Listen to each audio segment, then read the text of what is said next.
कंडे ना रुक सके, सोशल मीडिया टीम सरगर्म। सुप्रीम कोर्ट के मुअज़्ज़िज़ जज साहिबान के खिलाफ मुनज़्ज़म मुहिम शुरू कर दी गई। मरियम जिन 529 अकाउंट्स को फॉलो कर रही हैं, वही जजेस के खिलाफ मुहिम में मुलव्विस निकले। जजेस के खिलाफ ट्रेंड चलाने के लिए तकरीबन 11,000 ट्वीट्स की गई।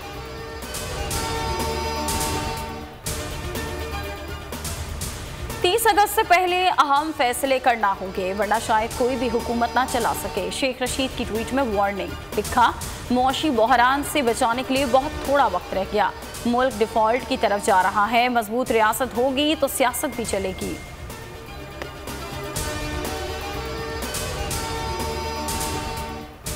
आपस में तय किया, एक भाई प्रो एस्टेब्लिशमेंट, दूसरा एंटी एस्टेब्लिशमेंट सियासत करेगा। फवाद चौधरी ने शरीफ बरादरान की सियासत का पोल खोल दिया। ट्वीट में लिखा, एक का मंजन नाकाम हुआ, दूसरा आगे कर दो। नून लीग को लगा इमरान के खिलाफ एस्टेब्लिशमेंट से नथी होकर बड़ी गलती हो गई।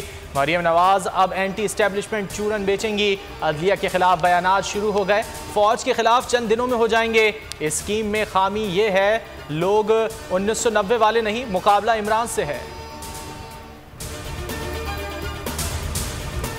परेशानी की जरूरत नहीं, ये डूबते निजाम की आखिरी हिचकियां हैं। असद उमर का ट्वीट। लिखा, बंद कमरों की साजिशी सियासत को हमेशा के लिए खत्म कर दिया।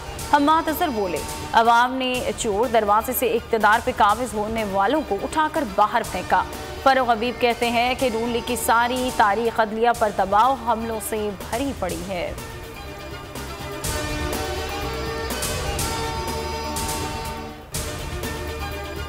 डिप्टी स्पीकर दोस्त मजारी के खिलाफ तहरीक अदम एतमाद। PTI और काफ लीग के नंबर गेम पूरे। 186 अरकान की हिमायत हासिल। खुफिया वोटिंग में मजीद वोट भी मिल सकते हैं। तहरीक पर जल्द कार्रवाई का इम्कान।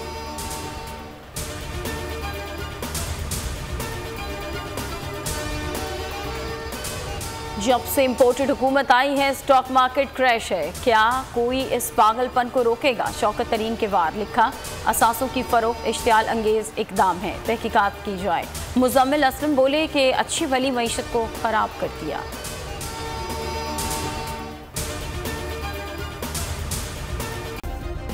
सब्सक्राइब करें और बेल दबाएं ताकि कोई खबर रह न जाए।